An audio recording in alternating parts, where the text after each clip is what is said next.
This call is now being recorded. ওম তৎসৎ। Good evening.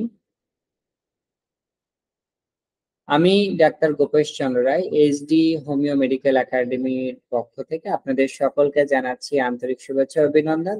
আজকে যে বিষয়গুলো নিয়ে আলোচনা করা হবে, মূলত এটা বর্তমান সময়ে দিন যাচ্ছে খুব বেড়ে যাচ্ছে। বিশেষ করে গত ক্লাসে যে বিষয়গুলো আলোচনা করা হয়েছিল, অন্ননালীর ক্যান্সার, পেপটিক আলসার, আন্ত্রিক ছিদ্র, পাইলোরিক স্টোনোসিস, এই বিষয়টা আর একটু আলোচনা করবো। এবং এরপরে অ্যাপেন্ডিসাইটিস এবং আমাদের অন্ত্রের যে আরো কিছু রোগ হয়, হেমোরয়েড, বিশেষ করে আমরা যাকে অর্থ বলছি বা পাইলস হিসেবে যে বিষয়টা জানি, তো পেটের বিভিন্ন সমস্যা, এগুলো নিয়ে আলোচনা করব। যদি আপনাদের কোনো প্রশ্ন থাকে আপনারা ক্লাস শেষে করবেন এবং আমি 3D মডেলের মাধ্যমে এই বিষয়টা আপনাদের সামনে তুলে ধরার চেষ্টা করব।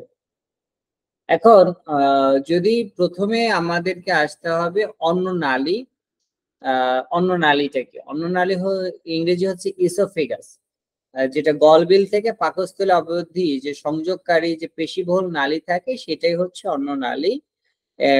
এটা প্রত্যেকটা মানুষের দৈর্ঘ্য তার শরীরের অনুসারে 18 থেকে 25 সেন্টিমিটার হয়ে থাকে। একে অনেকে খাদ্য নালীও বলে থাকে। এখন এই নালীর ভেতর দিয়ে খাবার মুখ থেকে গলবিল হয়ে পাকস্থলী পৌঁছায়। এখন এই পাকস্থলীতে পৌঁছানোর সময় পেরিস্টোলোসিসের মাধ্যমে অতিক্রম করে। এখন পেরিস্টোলোসিস হলো এমন এক প্রক্রিয়া বা শারীরবৃত্তীয় প্রক্রিয়া যার ফলে অন্ননালীর গাত্রে পেশি পর্যায়ক্রমে সংকোচন ও প্রসারণের ফলে খাদ্যদ্রব্য সামনের দিক অর্থাৎ পাকস্থলীর দিকে অগ্রসরিত হয়। যখন আমি 3D মডেলে দেখাবো তখন আমরা পেরিস্টোলোসিসটা যখন 3D মডেলে দেখবো তখন একদম এটা ক্লিয়ার হয়ে যাবে। এরপরে আমাদের পেটে যখন অর্থাৎ পাকস্থলীতে যখন প্রবেশ করলো, তারপরে সেটা হজম হয় এবং হজম হওয়ার সময় পাকস্থলীতে বিভিন্ন পাচক রস নিঃসরণ হয়। তো এই পাকস্থলীতে পাচক রস যখন নিঃসরণ হয় তখন কিন্তু বিভিন্ন এনজাইম সিক্রেশন হয়, বিভিন্ন ফ্যাক্টর রয়েছে। এই ফ্যাক্টর গুলো এক এক ধরনের পেশীয় কার্যকলাপ।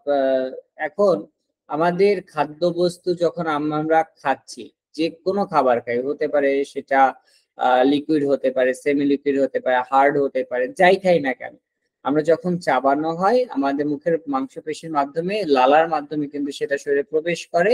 এবং এই পাকস্থলীতে যদি অন্ননালীতে যদি কোথাও ক্যান্সার হয় সেটাই হচ্ছে অন্ননালীর ক্যান্সার। ক্যান্সার কি আমরা মনে করে, আমি এর আগেও ক্যান্সার নিয়ে অনেক আলোচনা করেছি, সেহেতু ক্যান্সারের সঙ্গে এখন বলবো না।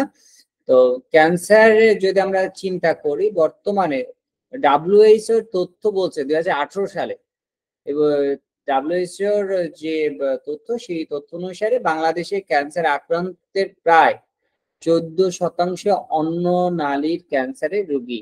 বিষয়টা কিন্তু খুবই গুরুত্বপূর্ণ এবং আমাদেরকে এই বিষয়টা একদম যে ফেলে দেওয়ার মতন তা না। দিন দিন কিন্তু এই রোগী বেড়ে চলেছে। কেন বেড়ে চলেছে? কারণ আপনি একটু খেয়াল করেন আমাদের খাদ্যাভ্যাসের পরিবর্তন, আমাদের দূষিত ভেজাল খাদ্য গ্রহণ করা, বিভিন্ন বিশেষজ্ঞরা এটাকেই দায়ী করছে। এখন এই ছবিতে দেখলে আমি বিষয়টা আরো একটু ভালোভাবে স্পষ্ট করে বুঝতে পারবেন। আপনারা একটু দেখুন কাইন্ডলি। এই যে ক্যান্সারের জন্য, এই হচ্ছে ক্যান্সার মানে ম্যালিগন্যান্সি গ্রোথ, অর্থাৎ অস্বাভাবিক কোষের বৃদ্ধি তো ক্যান্সার। তো দেখেন এখানে কোষটা বৃদ্ধি হয়েছে। এখন খাদ্যনালীতে হয়েছে, সেই জন্য এটা খাদ্যনালীর ক্যান্সার। আর এই ক্যান্সারটার জন্য আমরাই দায়ী। কিভাবে দায়ী? আমরা একমাত্র মানুষ যারা কি করে, আপনার স্বাদ গ্রহণ করে, অর্থাৎ খাবারে স্বাদ আনার জন্য তাকে বিভিন্ন রকম প্রসেসিং করে। কিন্তু প্রকৃতি থেকে আমাদের শরীরটা যেহেতু প্রকৃতি নির্ভর, আমাদের শরীর তৈরি হয়েছে প্রাকৃতিক খাবার খাওয়ার জন্য। ধরেন একটা পশু পাখি বা বন্য পশু পাখি, তাদের কিন্তু এই পরিমাণে রোগ হয় না। কেন? তারা প্রকৃতি থেকে প্রকৃতির তাজা খাবারটা খায়। আমরা কি খাই? প্রক্রিয়াজাত খাবার খাই। আমরা বিভিন্ন সময় কি করি, আমরা চেষ্টা করি স্বাদ বানানোর জন্য অনেক যে বিষয়গুলো জৈব রাসায়নিক প্রক্রিয়া চেঞ্জ করে ফেলছে, আমরা দ্রুত উৎপাদনের জন্য খাবারে রাসায়নিক সার প্রয়োগ করা হচ্ছে, তারপরে ওজন বাড়ানোর জন্য বিভিন্ন উপাদান ব্যবহার করা হচ্ছে, ক্রোমিয়াম থাকছে বিভিন্ন, অর্থাৎ আপনি যদি ব্রয়লারের কথা চিন্তা করেন, অল্প দিনে কিভাবে 1 মাসের মধ্যে তাকে বড় করা হচ্ছে, কিন্তু স্বাভাবিক না, যেটা অস্বাভাবিক। এই যে অস্বাভাবিক বৃদ্ধি, এই অস্বাভাবিক বৃদ্ধি যে ব্রয়লার বা অস্বাভাবিক বৃদ্ধি করা চাষের মাছ বা অন্য কোনো পশু, সেটা যদি খাওয়া হয়, সেই খাদ্যেও আমাদের শরীরে এসে আমাদের শরীরে অস্বাভাবিক ভাবে কোষ বৃদ্ধি করে, যার কারণে বর্তমান সময় এই ধরনের ক্যান্সার বেড়ে চলেছে। এখন অন্ননালীর ক্যান্সার অন্ননালীতেই হয়ে থাকে, যাকে আমরা বলতে পারি স্কোয়ামাস সেল কার্সিনোমা। ঠিক আছে, এই স্কোয়ামাস সেল কার্সিনোমা আমাদের হয়ে থাকে কেন হয়?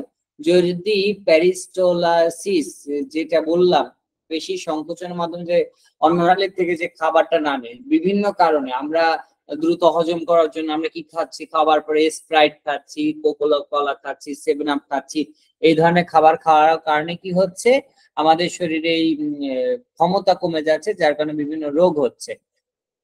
অ্যাডিনোকার্সিনোমা, এগুলো অন্ননালীতে হচ্ছে। তাহলে আমাদের এই দুইটা কার্সিনোমা দেখা যায় অন্ননালীতে, একটা স্কোয়ামাস সেল কার্সিনোমা এবং অ্যাডিনোকার্সিনোমা। এই ধরনের কার্সিনোমা সাধারণত আমাদের অন্ননালীর যে গ্রন্থি কোষগুলো রয়েছে সেখানে শুরু হয়, এবং এই ক্যান্সারের কিন্তু দিন দিন বেড়েই চলেছে। এইটা হলে কি লক্ষণ হয়? গিলে ফেলতে সমস্যা হয়, খাদ্য আটকে যাওয়ার অনুভূতি হয়, সে মনে করে খাবারটা আটকে যাচ্ছে, বুকে ব্যথা থাকে, অস্বাভাবিক ভাবে তার ওজন কমে আসে, কারো কারো ক্ষেত্রে বেড়ে যায়, কিন্তু এটা খুবই মানে সচরাচর কমে আসাটাই পাওয়া যায়, কিন্তু ওজন বেড়ে গেছে এটা কিন্তু খুবই দুর্লভ। তো খাবার অনেকের খাওয়ার মোটেও রুচি থাকে না, কারোর রুচি বাড়তে পারে কিন্তু সেটাও খুবই কম।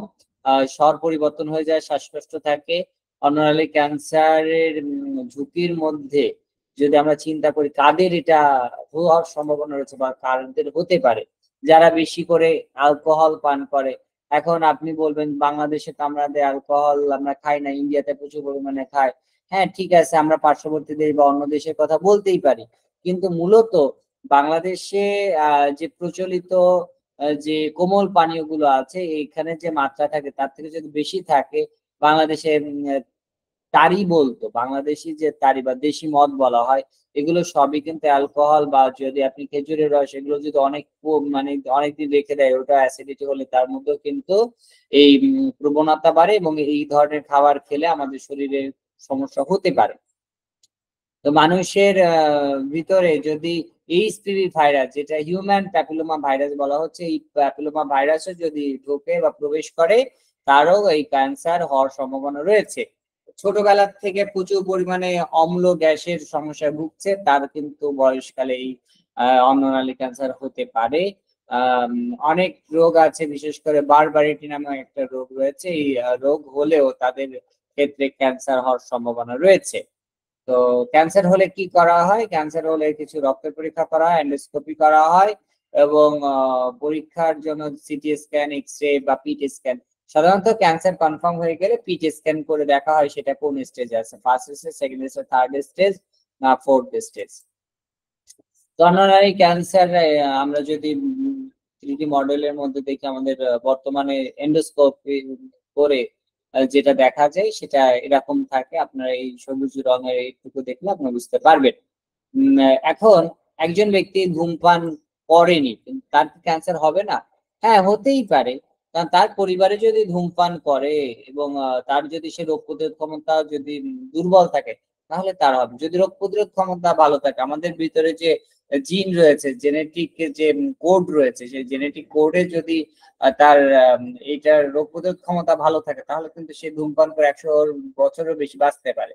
কিন্তু তার যদি রোগ প্রতিরোধ ক্ষমতা দুর্বল থাকে, তাহলে সে কিন্তু ধূমপান করে বিভিন্ন রোগে আক্রান্ত হবে এবং দ্রুত মৃত্যুর দিকে ধাবিত হবে। এখন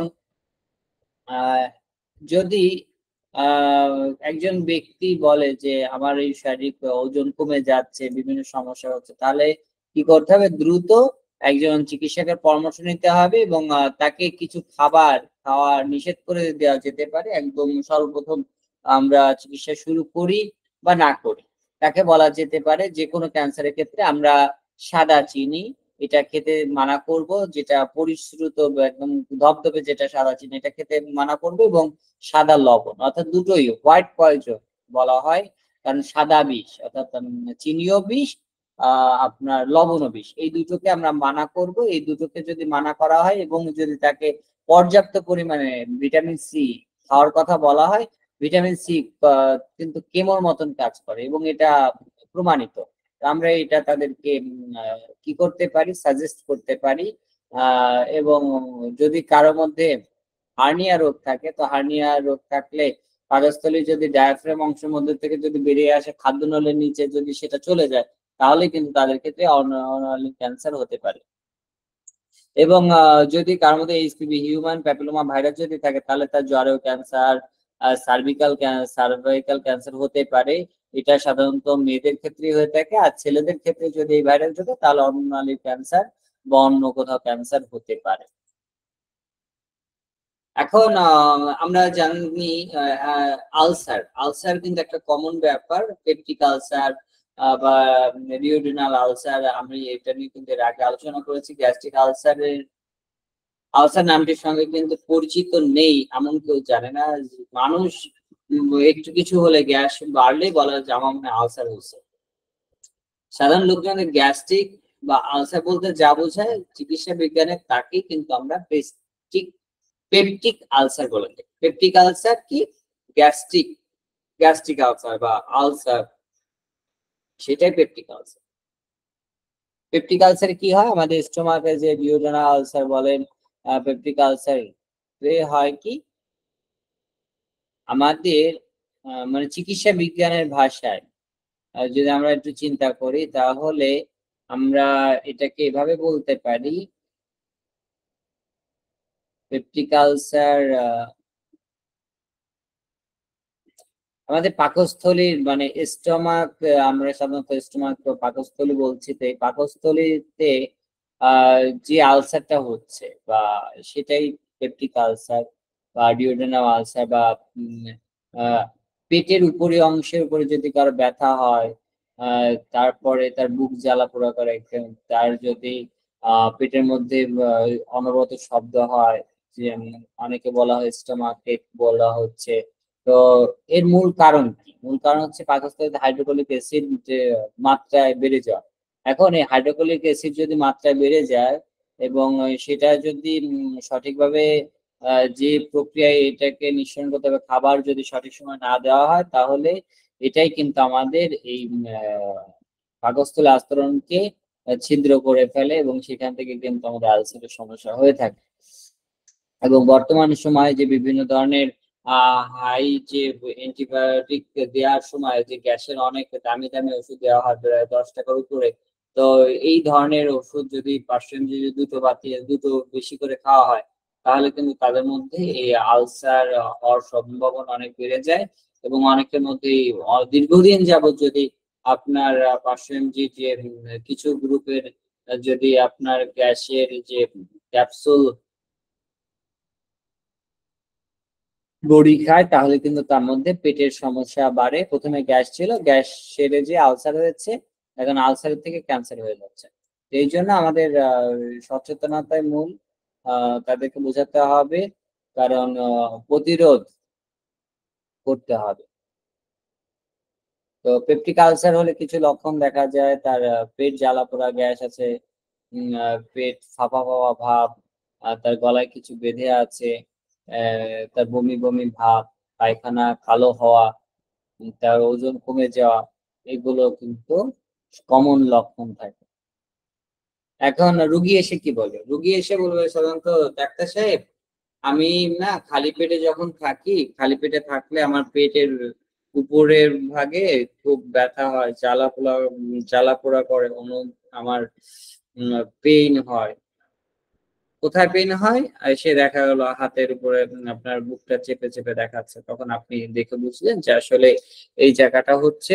তারপর আপনি জিজ্ঞাসা করেন তার এই সমস্যাটা কি, তখন আপনি দেখবেন ম্যাক্সিমাম ক্ষেত্রে তার অনিয়মিত জীবনযাত্রা, অর্থাৎ তার সময় মতন খাচ্ছে না, খাওয়ার কোনো ঠিক নির্দিষ্ট সময় নেই, ঘুমানোর কোনো সময় নেই।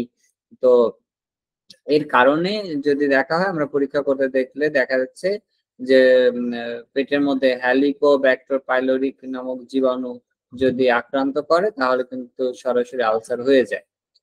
অনেক সময় ব্যথানাশক ওষুধ খেলেও কিন্তু আলসারের জন্য দায়ী থাকে। আর যেটা বলেছিলাম আমাদের অ্যালকোহল খাওয়া, তো এই ধরনের জিনিস কিন্তু সম্পূর্ণ পাস হিস্ট্রিতে অবশ্যই আমরা পাবো। তো এই বিষয়ে আমাদের গুরুত্ব রাখতে হবে। তো যে কোনো সমস্যা হলে আমরা কিছু পরীক্ষা নিরীক্ষা করব, এন্ডোস্কোপিক পরীক্ষা দিব। না দেওয়া হলো আপনাকে কিন্তু এই রিপোর্ট গুলো দেখতে হবে।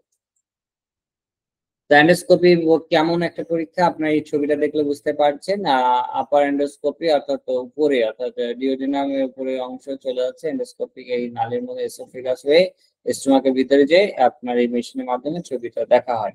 এন্ডোস্কোপিক একটি অত্যাধুনিক এবং সরাসরি রোগ নির্ণয় পরীক্ষা, যা দ্বারা কি করা হয়, আমাদের খাদ্যনালী, পাকস্থলী, ডিউডামের দ্বিতীয় অংশ পর্যন্ত পর্যবেক্ষণ করা যায়। এখানে কোনো ঘা যদি থাকে, যেটাকে আমরা আলসার বলতেছি, বা টিউমার থাকে, বা ক্যান্সার থাকে, বা কোনো পলিপ থাকে, বা কোথাও থেকে যদি রক্তপাত হয়, বা যদি খাদ্যনালীর শেষের অংশ বা প্রথম অংশ যদি ডিউওডেনাম চেপে যায়, লিভার সিরোসিসের কারণে যদি খাদ্যনালীর অংশ যদি ফুলে যায়, যদি ভ্যারিক্সের মতন হয়, তাহলে কিন্তু সেগুলো এই এন্ডোস্কোপির মাধ্যমে খুব সুন্দরভাবে দেখা যায়। এবং এটা আমরা কি করতে পারি, আমরা বুঝতে পারি খুব সহজে, অতি সহজে এই পরীক্ষাটা করা যায়। এটা যেমন আল্ট্রাসাউন্ড খুব দ্রুত রিপোর্ট দিয়ে দেয় সাথে সাথে, এবং আমাদের এন্ডোস্কোপিক রিপোর্টটাও কিন্তু দ্রুত দিয়ে দেয়।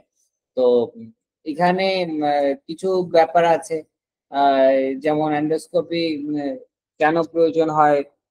সাধারণত আমি একটু আগে বলেছি, যাদের মানে কোনো কিছু খেতে সমস্যা হচ্ছে, যেমন খাদ্যনালীতে ক্যান্সার হলো, পলিপ থাকলো, স্ট্রাকচার থাকলো, রিফ্লেক্স ইসোফেজাইটিস, আলসার, বা অ্যাক্লেশিয়া, কার্ডিয়াক ডাইভার্টিকুলাম ইত্যাদি যদি রোগ থাকে, তাহলে তাদের মধ্যে এন্ডোস্কোপি করানো হয়, পরীক্ষাটা করতে হয়।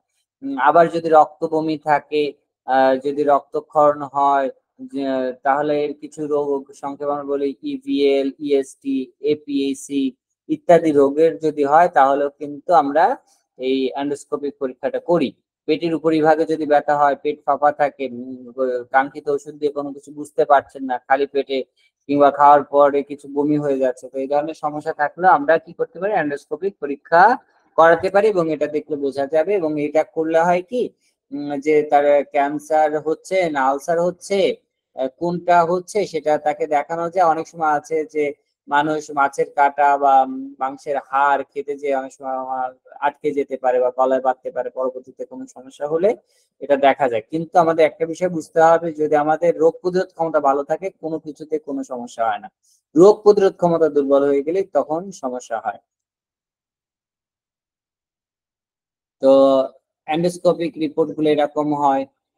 তো ল্যাবে এন্ডোস্কোপি করাতে যে যুবকের মৃত্যু হয়েছে, এ ধরনের বর্তমানে দেখা যাচ্ছে, যার কারণে মানুষ অনেকে এন্ডোস্কোপি করতে চায় না। তো পপুলার হসপিটাল এরা এন্ডোস্কোপি, কোলোনোস্কোপি একই মেশিন দিয়ে করে, ইআরসিপি, মানে এই ধরনের পরীক্ষাগুলো রয়েছে। তো এখন যেহেতু সব জায়গায় একই রকম হবে না, কিন্তু আমাদের তো তারপর করতে হবে, কারণ অ্যাক্সিয়াল কর্নাল আমাদের বিভিন্ন রিপোর্ট গুলো দেখতে হবে, শিখতে হবে। পেট স্ক্যান বলেছিলাম, পেট স্ক্যান করানো হয়। পেট স্ক্যান আর সিটি স্ক্যানের মধ্যে কিছুটা পার্থক্য রয়েছে, সেই পার্থক্যগুলো আমাদেরকে ভালোভাবে বুঝতে হবে এবং শিখতে হবে। আমি বিগত ক্লাসে বলেছিলাম, আপনারা দেখবেন। আজকে আমি জিজ্ঞাসা করবো, যদি আপনাদের এই বিষয়ে কোনো যদি প্রশ্ন থাকে, আমি তার উত্তর দেওয়ার চেষ্টা করব। পেট স্ক্যানের সংক্ষিপ্ত নাম হচ্ছে positron emission tomography. Positron emission tomography. এখন সিটি স্ক্যান তো আমরা প্রত্যেকেই জানি, এর আগে আমি আলোচনা করেছি কম বেশি। এখন গ্যাস্ট্রিক আলসার, এটা আলোচনা করা হয়ে গেছে।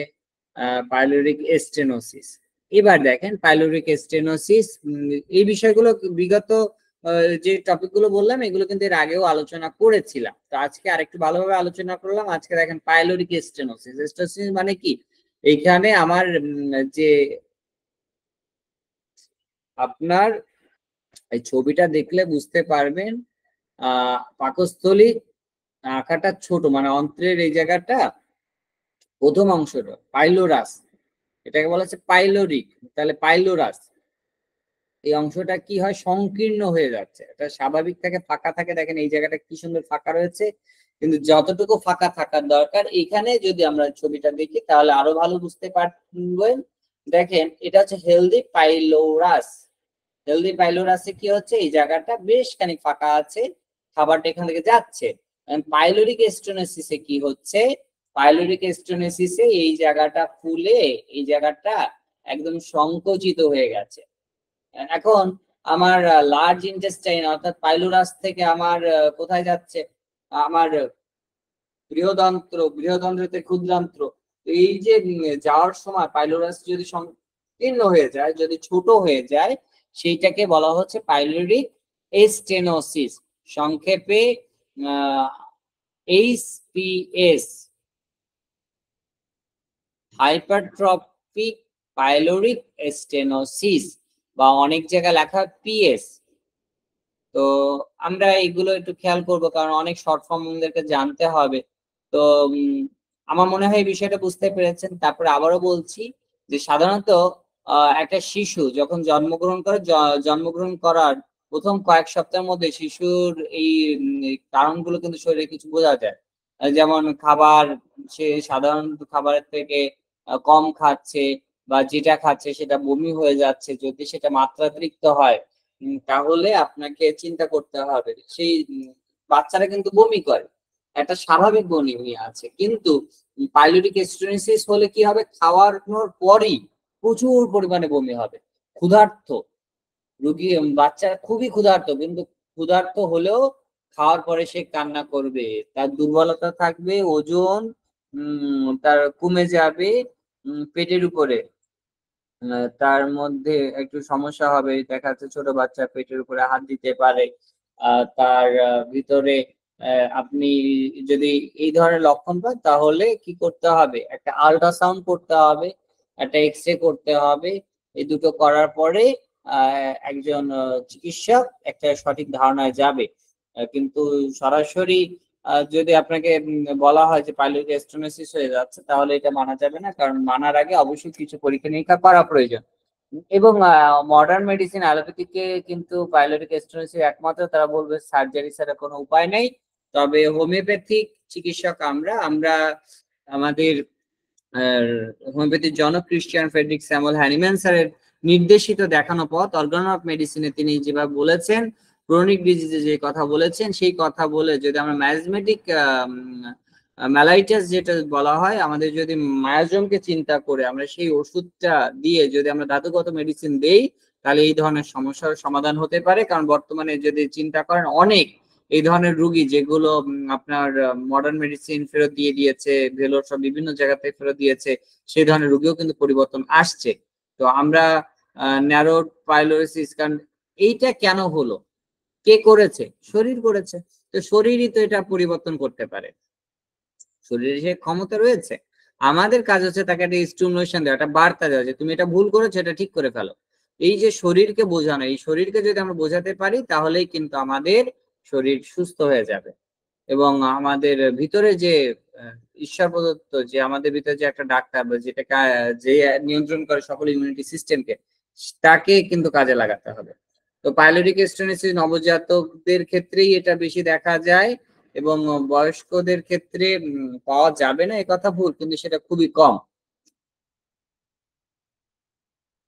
তো অনেক সময় দেখা যাচ্ছে যে বাচ্চার ওজন কম থাকে, এবং অনেক সময় বাচ্চা প্রচুর কান্না করে, রাত 12টার পরে প্রচুর পরিমাণে কান্না করে, 1 টানা 2 ঘন্টা করতে পারে, আরো বেশি করতে পারে, তার খিদা লাগে এবং সে প্রচুর পরিমাণে কান্না করতে থাকে।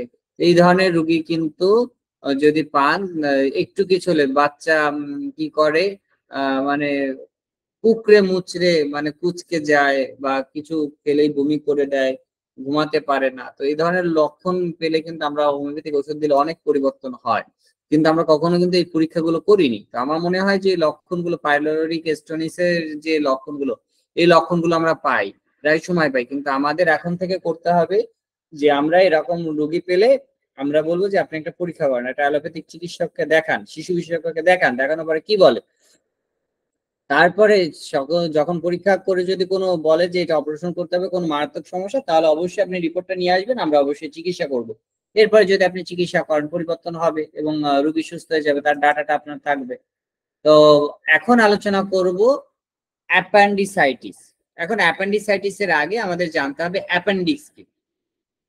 অ্যাপেন্ডিক্স হচ্ছে আমাদের শরীরের পেটের অভ্যন্তরের ক্ষুদ্রান্ত্র ও বৃহদান্ত্রের সংযোগের স্থলে অবস্থিত অন্ত্রের বর্ধিত অংশ।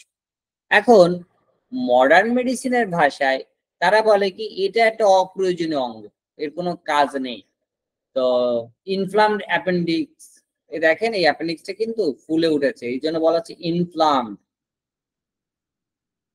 Large intestine, small intestine, large intestine small intestine যে সংযোগ, এই সংযোগের স্থলেই কিন্তু কি আছে, এই অ্যাপেন্ডিক্সটা রয়েছে এবং এই পাশে রেকটাম রয়েছে। এখন অ্যাপেন্ডিক্স আমাদের শরীরের কোথায় অবস্থিত আমি দেখিয়েছি। এখন এটা শুধুমাত্র কি মানুষের রয়েছে না, তৃণভোজী প্রাণী যত রয়েছে, তৃণভোজী প্রাণী ক্ষেত্রে এদের এইটা থাকে, আমাদের প্রত্যেকটাই থাকে। অ্যাপেন্ডিক্স আমরা মনে করি এবং হোমিওপ্যাথিক যত চিকিৎসক আছে তারা সকলেই মনে করে যে ঈশ্বর যেটা আমাদের শরীরে দিয়েছে এটা আমাদের শরীরের উপকারের জন্য দিয়েছে। আমরা যদি কোনো কিছু খুঁজে না পাই তাহলে এটা আমাদের জ্ঞানের সীমাবদ্ধতা, কিন্তু আমাদের স্রষ্টার সীমাবদ্ধতা নয়, আমাদের চিকিৎসা শাস্ত্রের সীমাবদ্ধতা নয়। আমরা যদি হোমিওপ্যাথি চিকিৎসা করি আর যদি মনে করি যে আমি ব্যর্থ হয়েছি, সেটা আমাদের হোমিওপ্যাথির ব্যর্থতা নয়, এটা আমার জ্ঞানের ব্যর্থতা, আমার জ্ঞানের সীমাবদ্ধতা। হোমিওপ্যাথি অবশ্যই সকল ক্ষেত্রেই সফলতা রয়েছে, আমরা সেটা দেখতে পাচ্ছি। তো এখন অ্যাপেন্ডিক্স মানুষের তেমন কোনো প্রয়োজনে আসে না, অনেকেই বলে থাকবে, কিন্তু এখন মডার্ন মেডিসিনের গবেষণা ছাড়া আমাদের আমরা উন্নত গবেষণা দেখছি যে অ্যাপেন্ডিক্স এর একটা খুব গুরুত্বপূর্ণ অবদান রয়েছে। আমাদের শরীরে যত উপকারী ব্যাকটেরিয়া আছে তারা কিন্তু অ্যাপেন্ডিক্সে যেয়ে কি করে, বিশ্রাম নেয়, যখন বাসা বাঁধে। উপকারী ব্যাকটেরিয়া আর ক্ষতিকারক ব্যাকটেরিয়া ধ্বংস করে। তো আপনার আমার যে ক্লাস ছিল গত সোমবার, ওইখানে আমি আলোচনা করতেছিলাম আমাদের উপকারী যে ব্যাকটেরিয়া আছে, উপকারী ব্যাকটেরিয়া, অপকারী ব্যাকটেরিয়া। উপকারী ব্যাকটেরিয়া বর্ণনার সময় আমি বলেছিলাম যে এই উপকারী ব্যাকটেরিয়া গুলো কিন্তু এই আমাদের অ্যাপেন্ডিক্স এর মধ্যে অবস্থান করে। এখন কোনো কারণে যদি আসলে বেশি ভালো না, যদি আমাদের ওই ব্যাকটেরিয়া যদি প্রচুর পরিমাণে ওখানে যায় বা কোনো সমস্যা হয়, তাহলে কিন্তু ব্যাকটেরিয়া যেহেতু রয়েছে তাহলে ওইখানে দ্রুত ব্যথা হবে, ফুলে যেতে পারে।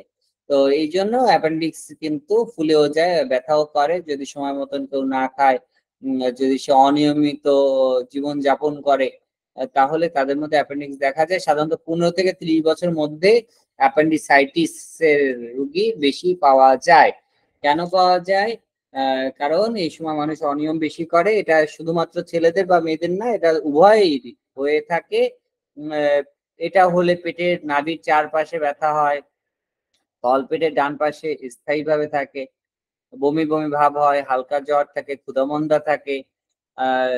তো এই লক্ষণগুলো থাকে। এখন রোগ নির্ণয় করার জন্য আমরা কি করি, একজন ডাক্তারের কাছে যখন নিয়ে যায় তখন doctor clinical examination, CA clinical examination করে অনেক সময় ই করে, অর্থাৎ আপনার ডান পাশে ব্যথা হচ্ছে, বাম পাশে আপনার চাপ প্রয়োগ করে যদি ডান পাশে ব্যথা হয় তাহলে কিন্তু অনেক অ্যাপেন্ডিক্স এর ব্যথাটা মনে করে, কারণ অ্যাপেন্ডিক্স এর যে ব্যথা তার ঠিকই ডান পাশে সেম জায়গায় যদি আপনি প্রেসার ক্রিয়েট করেন তাহলে ব্যথা অনুভূত হয়, তখন মনে করে এটা অ্যাপেন্ডিক্স এর ব্যথা।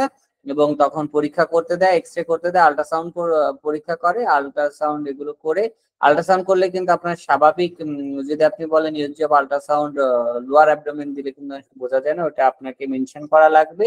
আর না হলে দিতে হবে আপনার যেটাকে বলা হয় ডপলার, বা আপনাকে যেটা গ্ল্যান্ড পরীক্ষা করার জন্য আপনার বিভিন্ন আল্ট্রাসাউন্ড করে, সেই মেশিন দিয়ে করলে এটা পাওয়া যায়। তো আল্ট্রাসোনো মেশিন নিয়ে এটা ধরা পড়ে, কিন্তু অবশ্যই ডাক্তার অভিজ্ঞ হতে হবে। যারা সিএমইউ পাস করেছেন বা যাদের অভিজ্ঞতা কম, তারা কিন্তু অনেক সময় অ্যাপেন্ডিক্সটা খুঁজে পান না। কিন্তু যারা ডিএমইউ পাস করা বা অনেক দীর্ঘদিন ধরে অ্যাপেন্ডিক্সের রোগী, আমার পরামর্শ হচ্ছে ভালো আল্ট্রাসোনোলজিস্ট এর মাধ্যমে কিন্তু পরীক্ষা করানো, না হলে কিন্তু অনেকেই এটা সঠিক নির্ণয় করতে পারে না, যার কারণে দেখা যায় অ্যাপেন্ডিক্সের প্রবলেমই না, হয়েছে অন্য কোনো সমস্যা। সে অ্যাপেন্ডিক্স বলে সে অ্যাপেন্ডিক্সের পরীক্ষা মানে অপারেশন করে আসলো, ল্যাপ্রোস্কোপি করলো, নাহলে পেটটা কেটে করলো, তো করলে কিন্তু রোগীর সেই ব্যথা থেকেই গেল। আমার একটা পেশেন্ট আমি এরকম পেয়েছিলাম, পেটে ব্যথা প্রচুর হচ্ছে, আমি বলছিলাম এই সমস্যা ওষুধ খেতে, আর তারপর বলছিলাম যদি আপনার মনে হয় ওষুধ দেওয়ার পর পরিবর্তন আসে, তার ব্যথাটা করছে কিন্তু তীব্রতা মাঝে মাঝে কিন্তু এক নাগাড়ে থাকছে না। তারপরে যখন সে অনেক জোরাজুরি করতে লাগলো, আমি বললাম কি ঠিক আছে, আপনি একটা ভালো ডাক্তার দেখান।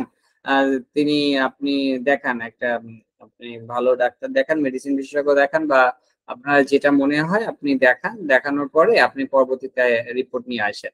তো ডাক্তার দেখানোর সাথে সাথে বলছে আপনার অ্যাপেন্ডিক্স সাইটিস হয়েছে, আপনার এই সমস্যা হয়েছে, আপনি এখনই সমস্যা তো এমন ভাবে তাকে বলছে সাথে সাথে, অর্থাৎ গেছিল পরীক্ষা করতে, পরীক্ষা করে ওই জায়গায় ওটিতে বসায় দিয়ে পরের দিনই তাকে অপারেশন করে, যদি এখনই না অপারেশন করা হয় পেটের অ্যাপেন্ডিক্স ফেটে যাবে, ফেটে যেয়ে সে অসুস্থ হয়ে পড়বে, মারা যাবে, এমন ভাবে তাকে বোঝানো হয়েছে। সে আর বাড়িতেই আসেনি, সে ওইখানে যে সবাইকে ফোন করছে, ফোন করার পরে সে অপারেশন করে তারপর বাড়িতে আসে। 15-20 দিন পরে, 1 মাস পরে রুগী আবার আমাকে ফোন করছে যে ডাক্তার সাহেব পেটে ব্যথা। আমি বললাম তা পেটে ব্যথা সারেনি, ভালো ডাক্তার দেখাচ্ছেন কি? ডাক্তার তো বললো অ্যাপেন্ডিসাইটিস হয়েছে, অ্যাপেন্ডিক্স অপারেশন করলে সেরে যাবে, অ্যাপেন্ডিক্স অপারেশন করার পরে তো আবার সেম ব্যথা। তখন আমি বললাম যে আপনি ভালো ডাক্তার দেখান, রিপোর্টটা নিয়ে আমার কাছে আসেন। রিপোর্টটা নেওয়ার আগেই তো আপনি যদি সব অপারেশন করে ফেলেন তাহলে কি হবে? তবে কি না, ডাক্তার এমন ভাবে বললেন যে এখনই অপারেশন না করলে এটা ফেটে যাবে, খুব মারাত্মক অবস্থা রয়েছে। এরকম কিন্তু আমাদের গ্রাম অঞ্চলে এটা হয়ে থাকে সচরাচর। অবশ্য বিভাগীয় শহরগুলোতে এরকম নাও হতে পারে, কিন্তু গ্রামের দিকে কিন্তু যারা ভালো বোঝে না তাদেরকে কিন্তু এভাবেই বোঝানো হয়, এবং এতটা ভয়াবহ ভাবে তাদেরকে বোঝানো হয় তারা অপারেশন করতে বাধ্য হয়। তো কেমন এই ব্যথা, যেটা একটু আগে বলেছি, চারপাশে ব্যথা হয়, কয়েক ঘন্টা পর পর তলপেটের ডান দিকের অংশে ব্যথাটা স্থায়ী হয়, থেমে থেমে ব্যথাটা তীব্র হতে থাকে, কখনো হালকা হয়, দুই রকমই হতে থাকে। এর সাথে বমি থাকে, কোষ্ঠকাঠিন্য থাকে। তীব্র ব্যথা না হলে কিন্তু রুগী হাসপাতালে যায় না, হাসপাতালে গেলে তীব্র ব্যথা থাকলে সাথে সাথে তাকে অপারেশন করে বাড়িতে পাঠানো হয়, যদি একটু জানে যে এর আর্থিক অবস্থা ভালো। এটা কিন্তু বর্তমানে দেখা যাচ্ছে, এরকম দেখা যাচ্ছে। তার মানে এই না যে সবাই এরকম, অনেকেই ভালো আছে, কিন্তু ভালোর থেকে বর্তমানে খারাপের সংখ্যা বেড়ে গেছে। ভালো সংখ্যা 40%, 60%ই কিন্তু আপনার ব্যবসা করছে অ্যাপেন্ডিক্স এর এইটা নিয়ে। তো অ্যাপেন্ডিক্স ফেটে গেলে কি হয়, এরা বলে যে সংক্রমণ ছড়িয়ে পড়ে, আরো সমস্যা হবে, পেরিটোনিয়ামে প্রদাহ হবে, সেপসিস হবে। তো এই ধরনের কথা শুনলে তারা তো আসলে ভয় পেয়ে যায়, কি বাবা সেপসিস হয়ে যাবে, পেরিটোনিয়ামে প্রদাহ হবে, তাহলে তো সত্যি সমস্যা। তো এই ধরনের কিন্তু বলা হয়, কারণ এর মধ্যে দেখা যায় অনেক সময় দেখা যাচ্ছে পিত্ত পাথর হয়েছে, বা আমাদের কিউবি রিজনে কোনো জায়গায় কোনো কিছু প্রবলেম হয়েছে, তার কারণে কিন্তু ব্যথাটা হতে পারে। কিন্তু সেগুলো না জেনে যদি আমরা একটু ধৈর্য ধরে সঠিক রোগ নির্ণয় করে যদি হোমিওপ্যাথিক সুচিকিৎসা করা হয় তাহলে কিন্তু সেরে যায়। 2013 সালে সারা বিশ্বে প্রায় 16 মিলিয়ন ব্যক্তি এই অ্যাপেন্ডিসাইটিসে পাওয়া গেছে, যার মধ্যে 72,000 মৃত্যুবরণ করেছে। এটা 2013 সালের একটা ঘটনা, একটা সমীক্ষা। তো আপনারা বিভিন্ন বই পড়বেন, বই পড়ে এই তথ্যগুলো নিবেন। এরপরে haemorrhoids, internal haemorrhoid, external haemorrhoid. Haemorrhoid তো আমাদের দুই ধরনের হয়ে থাকে। এই হেমোরয়েডকে আমরা কি বলে থাকি? হেমোরয়েড সাধারণত আমরা পাইলস নামে পরিচিত। এখন পাইলসের বিভিন্ন প্রকার রয়েছে, যেটা বাহ্যিক হেমোরয়েড, যেটাকে আমরা বলতেছি এক্সটার্নাল হেমোরয়েড। বাহ্যিক হেমোরয়েড সাধারণত সবচেয়ে সাধারণ থাকে, যেটাকে অস্বস্তিকর একটা ব্যবস্থা থাকে, যাদেরকে অর্শ বলে বা বলি বলে থাকে। দেখেন এক্সটার্নাল হেমোরয়েড, এখানে দেখেন ছবিতে একটা বলির মতন বের হয়ে আছে, এটা এক্সটার্নাল হেমোরয়েড যেটা দেখা যায়। এর চারপাশে চুলকানি হয়, ব্যথা হয়, রক্তপাত হতে পারে, বা অনেক সময় ওটা জমাট বেঁধে একটা অস্বস্তি ফিল হয়। এটা দ্রুত চিকিৎসা করাতে তার আগ্রহ প্রকাশ করে এবং রুগী আসে, চেম্বারে আসে। আভ্যন্তরীণ হেমোরয়েড হলে এটার ভিতরে দেখা যায় না, মানে পায়খানা করতে তার কষ্ট হয়, মাঝে মাঝে রক্ত পড়তে পারে এবং জ্বালা করে। রুগী বলে যে আমার প্রচুর জ্বালা করে, মলত্যাগের সময় রক্তপাত হয়, অনেক সময় কয় কি প্রচুর পরিমাণে রক্ত হচ্ছে। অনেক সময় তার আরো কিছু মানে কষ্ট করার কথা সে বলতে পারে, সেগুলো লিখতে হবে। অনেক সময় দেখা যাচ্ছে মহিলাদের আর আসলে বর্তমানে জীবনযাত্রার মান এতটাই খারাপ হয়ে গেছে, বর্তমানে কিন্তু যারা বৈবাহিক জীবনে আছে অনেক ক্ষেত্রে আপনি এটা ভুল করতে পারেন। বর্তমানে আপনার পর্ন দেখার পরে অনেকে পায়ুপথে সহবাস করে। এই পায়ুপথে সহবাসের কারণেও কিন্তু অনেক মেয়েদের বিশেষ করে মলদ্বার থেকে রক্ত বের হয়। এইটা আপনি কিভাবে বুঝবেন? দেখেন, আপনি একটু ভালোভাবে যদি খোঁজ নেন, এটা আমি পেয়েছিলাম। একটা পেশেন্ট, তার হাজবেন্ড বাইরের থেকে যখন আসে, ধরেন উনি ম্যাক্সিমাম টাইমে বাইরে থাকে, তো যখনই আসে উনার স্ত্রী অসুস্থ হয়ে পড়ে। ধরেন 1 বছর পরে বা 2 বছর পর যখনই আসে এবং তখনই রক্ত পড়ে মলদ্বার থেকে। তো অনেক কথায় যখন জিজ্ঞাসা করা হলো, এটা কিন্তু বলতে চায় না। পরবর্তীতে যখন আপনি বিভিন্ন ভাবে যখন বলবেন যে আপনারা বর্তমানে তো অনেকেই অনেক কিছু দেখে, বিভিন্ন রকম ট্রাই করে, তো আপনারা কি এই ধরনের যেগুলো স্বাভাবিক না অস্বাভাবিক কিছু ট্রাই করেন কিনা, বিশেষ করে পায়ুপথে, তখন বলেনি কিন্তু হেসে দিয়েছে। ওই হাসা নিয়ে বুঝে নিতে হবে, ওইটা নিয়ে বুঝে নিতে হবে। কারণ স্বামী এসে আপনার বারবার করে স্ত্রীকে নিয়ে আসে, রক্ত পড়তেছে, ব্লিডিং হচ্ছে, একটু ওষুধ দেন, ডাক্তার সাহেব একটু ওষুধ দেন। এই ধরনের যদি সমস্যা হয় তাহলে কিন্তু আপনাকে বুঝতে হবে। শুধু স্বামী কেন বলে, স্ত্রী তো আসলে এমনি বলে না আর এতদিন ভালো থাকে। তো এই ধরনের ক্ষেত্রে এরকম যদি হয় তাহলে এভাবে আপনাদেরকে বুঝতে হবে। কারণ আপনাকে চৌকস হতে হবে, ইগল সাই হতে হবে। তো আসলে এই বিষয়টা নিয়ে আমি আগামী দিন আবার আলোচনা করব, কারণ এটা খুবই গুরুত্বপূর্ণ। কারণ অর্শের অনেক রোগী রয়েছে, হেমারয়েডের জন্য অনেকে অপারেশন করে থাকে। বর্তমানে বাংলাদেশে অনেকে উন্নত বলে অপারেশন, যেটা লেজার অপারেশন বলে বা বিভিন্ন রকম বলবে, তো তার থেকেও খুব দ্রুত কিন্তু আমাদের হোমিওপ্যাথিতে চিকিৎসা হয় এবং খুব দ্রুত আরোগ্য লাভ করে। তো যার কারণে আমি এই বিষয়টা নিয়ে আগামী দিন আবার আলোচনা করব। এটার জন্য কিন্তু কোলোনোস্কোপি করানো হয়। কোলোনোস্কোপি করলে এভাবে দেখা যায় কোথাও কোনো সমস্যা আছে কিনা, পোস্টেরিয়র এন্টেরিয়র সাইড দেখা হয়, লেফট রাইট দেখা হয়। এবং এই দেখেন মলদ্বারের ভিতরে কিন্তু এই কোলোনোস্কোপির যে এটা টিউবটা ঢুকিয়ে দিয়ে এখানে দেখায় কোনো ফোলা আছে কিনা, এবং সেটা দেখেই কিন্তু নির্ণয় করা হয়। এবং এই ধরনের রোগীর ক্ষেত্রে অবশ্যই আমরা কোলোনোস্কোপি দিব। মডার্ন মেডিসিন যেভাবে পরীক্ষা করে, আপনি যদি সেই পরীক্ষাগুলো না দেন তাহলে কিন্তু আপনি ভালো ডাক্তার না। এটা কিন্তু বুঝতে হবে, এই জন্য আমাদেরকে পরীক্ষা দিতে হবে। তো এতক্ষণ সাথে থাকার জন্য ধন্যবাদ। যদি কারো কোনো প্রশ্ন থাকে আপনারা করেন, আমি না হলে 3D মডেলে চলে যাব। আপনার যদি কোনো প্রশ্ন থাকে আপনি করতে পারেন। মনিপ খান, বলুন। প্রশ্ন নাই স্যার। ঠিক আছে, তাহলে আমি 3D মডেলে চলে যাই। কারণ অনেকদিন তো আসলে জি স্যার। আপনার সাথে দেখা হয় না। আর এই বিষয়গুলো এতটা গুরুত্বপূর্ণ যে 3D মডেলে যদি আমরা ভালোভাবে না দেখি, রেকর্ডিং অফ করবো দাদা? না ওই 3D মডেলের এইটুকু দেখানোর পর অফ আচ্ছা করে। আচ্ছা আচ্ছা।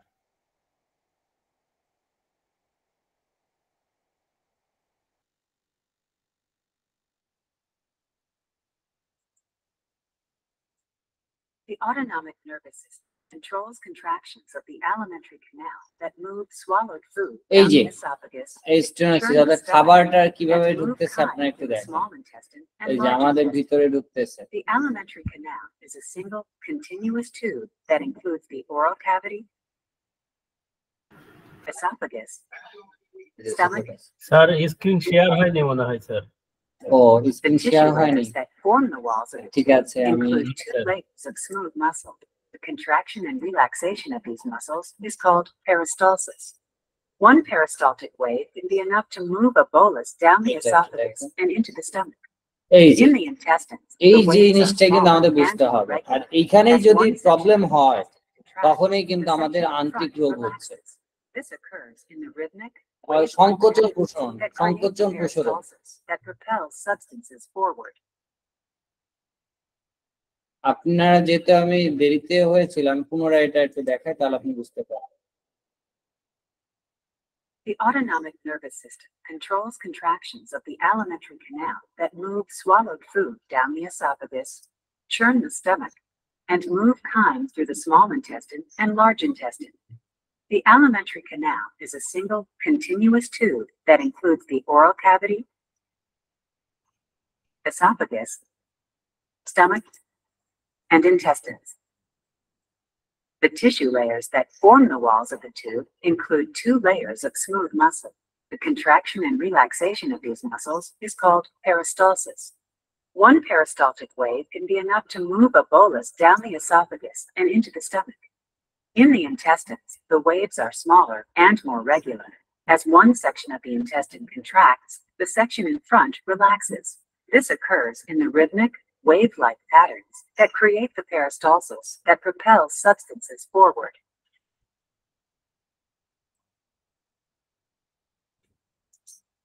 আমার মনে হয় আপনারা এবার কিন্তু বুঝতে পেরেছেন যে বিষয়টা আমি বারবার করে বলতাম। কোনটার কথা বলতেছি বলেন তো?